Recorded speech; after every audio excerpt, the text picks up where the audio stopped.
Although I've posted videos of the glass houses before, now I've never really done one from the garden, so I thought maybe this is the time to change that. This part of the garden here we call the oval lawn because although it looks circular from this angle, it is in fact oval in shape. We've got an enclosed seating area here with a very old fence panel covered in jasmine, ivy and honeysuckle. Unfortunately it's too shady for the jasmine really to do anything by way of flowering and the scent from that, but it's a beautiful place to sit. I've got a very narrow bed here with a fern in. I might look and see if I can get a hydrangea to go in here because I think that might like it in the shade. I've no idea what this large shrub is now, called, but it provides sort of an enclosed space for this seat.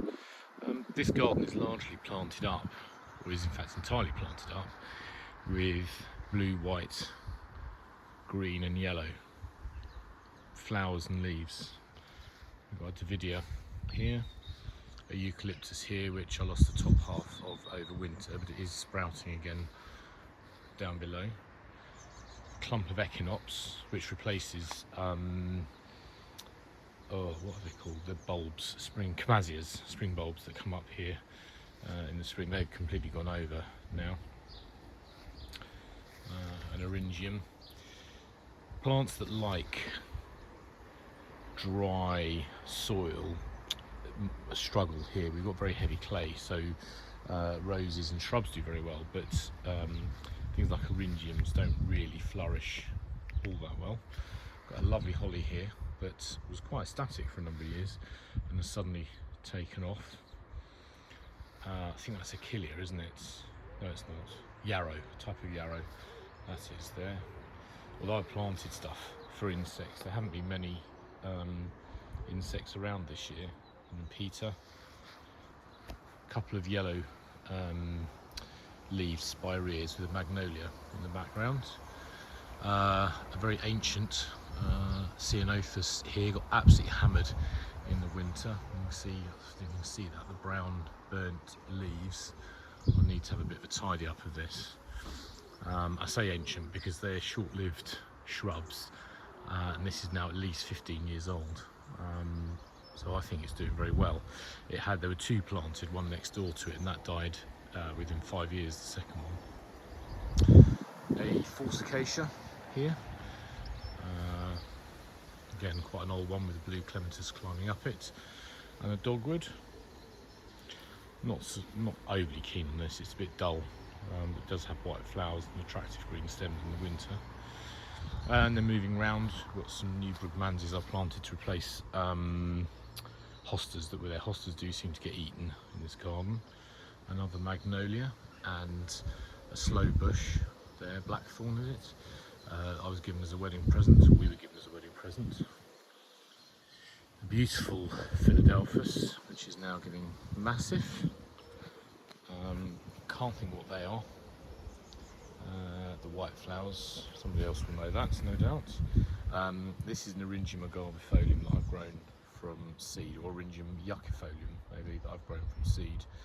And I've got a few of these now in the border here. There's a white flowered peony and another brug. No, not brug.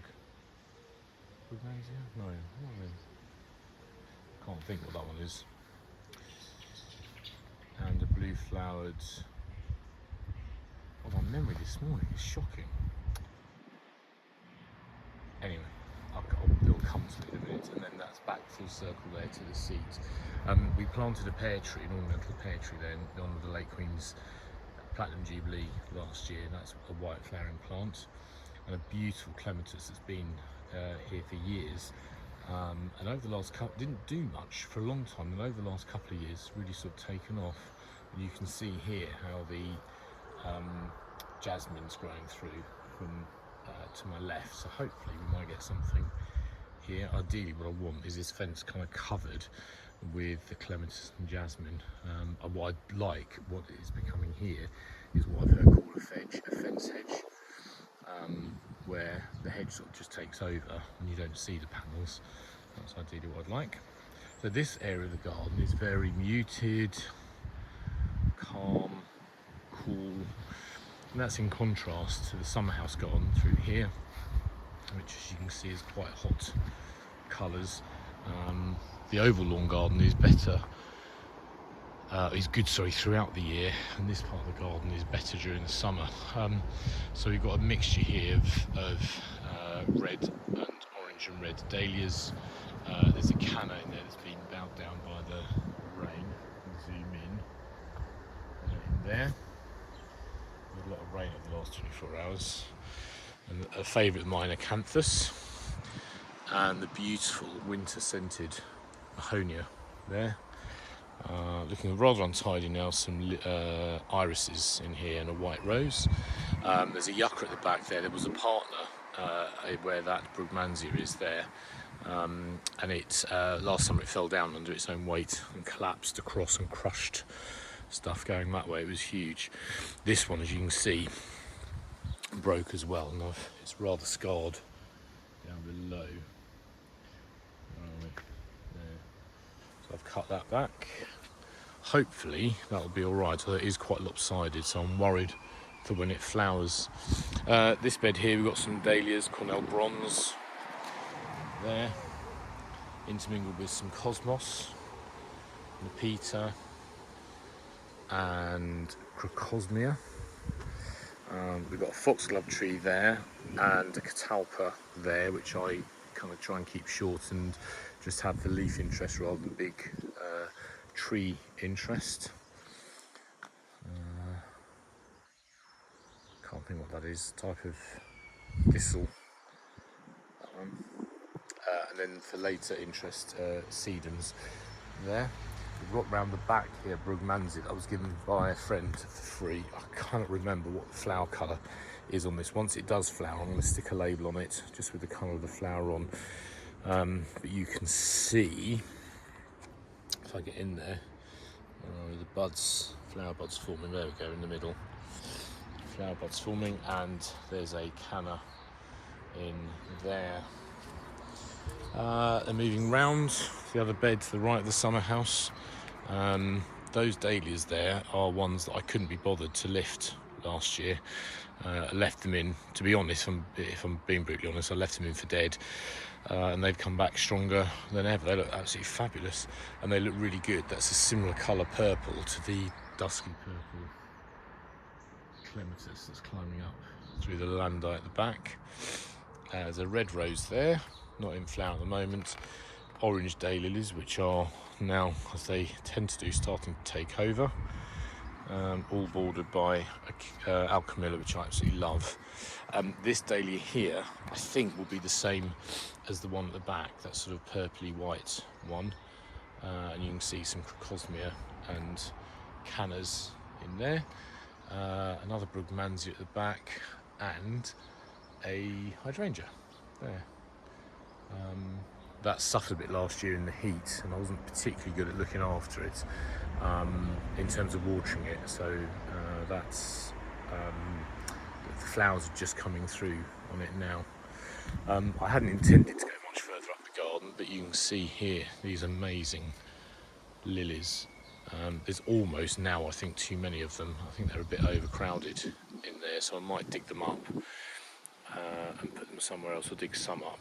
You can see they have to be really well staked, because the hedge behind means they lean out a lot. Then we've got the summer house, which I adore. Don't sit in there very often these days, and since it's got the other since it's got the glass house, but I'm in there this morning. Couple of old sinks there. That one is one I bought off eBay, but that one that sink there belonged to my grandparents in their house in the 40s and 50s, and when they had a fitted kitchen put in the late 50s, early 60s, they used it. They just had it in the garden. When my grandmother left her house, I had it, and this is the second house I've had it in.